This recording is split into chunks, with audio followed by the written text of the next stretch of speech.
তো এই কথা বলে মানুষকে বিভ্রান্ত করতে চায় যে বিএনপি সংস্কার চায় না। আমরা সংস্কার চাই, সংস্কার করতে করেছি। আমরা কোনো বিক্রি করিনি, আমরা কোনো বিভ্রান্ত করিনি। বিভ্রান্ত বিশ্বাস যে আসে এই সমস্ত কমিশনের যারা দায়িত্বে আছেন তাদের কাছ থেকে। আমি খুব পরিষ্কার বলতে চাই, আমরা নির্বাচন করবো, নির্বাচন করতে চাই। সেই নির্বাচনকে বিলম্বিত করবার জন্য একটা মহল উঠে পড়ে গেছে। 2016 সালে বিএনপি মিশন 2030 দিয়েছে সংস্কারের জন্য। বিএনপি সমস্ত রাজ্য দলগুলোর সঙ্গে কথা বলে আগে 10 দফা ছিল, 27 দফা, তারপর 31 দফা দিয়েছে আপনার এই সংস্কারের জন্য।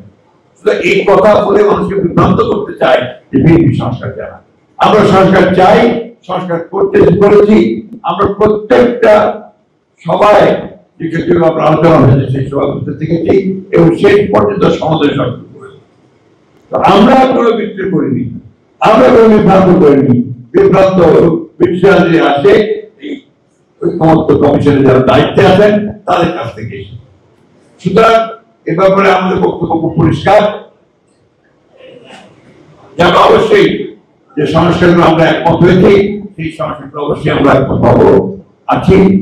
আমরা ভবিষ্যতের দিনে সেগুলি আমরা ইমপ্লিমেন্ট করবো যদি আমরা ক্ষমতায় আসি। এবং আমরা যেগুলো পারিনি সেগুলো আমাদের ম্যানিফেস্টোতে গিয়ে সেটা আমরা করবো। আমি খুব পরিষ্কার বলতে চাই, আমরা নির্বাচন করবো, নির্বাচন করতে চাই। আমরা 2026 সালের যে ফেব্রুয়ারি মাসে অন্তর্বর্তীকালীন সরকারের প্রধান উপদেষ্টা যে ঘোষণা দিয়েছেন সেই ঘোষণার সঙ্গে একমত হয়ে আমরা নির্বাচন চাই। সেই নির্বাচনকে আজকে আপনার বাঞ্চাল করার জন্য, সেই নির্বাচনকে বিলম্বিত করবার জন্য একটা মহল উঠে পড়ে গেছে। একমাত্র স্মার্ট সিটি বসুন্ধরা, আধুনিকতায় এক ধাপ এগিয়ে।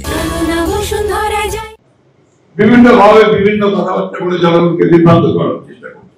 কিন্তু আমরা পরিষ্কার করে বলতে চাই, গণভোট নির্বাচনের আগে করার কোনো সুযোগ এখন আর নাই।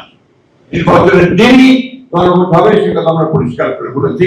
সেখানে দুটো কারণ থাকবে, একটি ভোট গণভোটের জন্য, আরেকটি হচ্ছে জাতীয় সংসদ নির্বাচন। সুতরাং এই বিষয়ে কোনো দ্বিমত কারো থাকবে বলে আমি অন্তত মনে করি না। আজকে যারা এই নিয়ে গোলমাল করছেন, রাস্তায় নেমেছেন, তাদেরকে অনুরোধ করবো, দয়া করে জনগণকে অনেক বিভ্রান্ত করেছেন, অনেক করেছেন, সেগুলো আমি বলতে চাই না। একসময় আপনার এই দেশের সকল মানুষের চাহিদা ছিল পাকিস্তান করে, আপনারা সেটার বিরোধিতা করেছেন। 1971 সালে মুক্তিযুদ্ধের বিরোধিতা করেছেন। আজকে দয়া করে জনগণ যে নির্বাচন চায় সেই নির্বাচনের বিরোধিতা করবেন না।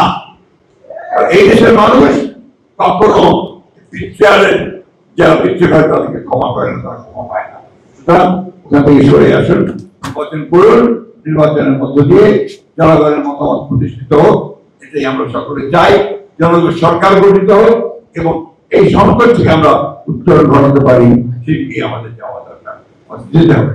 আমরা অবশ্যই আমাদের মিত্রদেরকে নিয়ে, যাদের সঙ্গে আমরা দীর্ঘ 15 বছর লড়াই করেছি, একসাথে কাজ করেছি, তাদেরকে সঙ্গে নিয়ে আমরা সরকার গঠন করতে চাই এবং খুব পরিষ্কার কথা আমরা বলেছি, তাহলে জাতীয় সরকার গঠন করতে চাই নির্বাচনের পরে।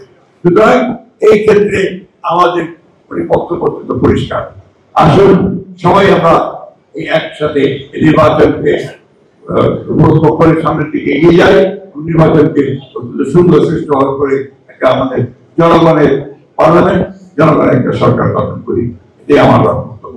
এবং আবারও সব শেষে আমি রক্ষায় মুক্তি কামনা করছি এবং তাকে আমরা আবার আমাদের বাড়ি ফিরে পেতে চাই।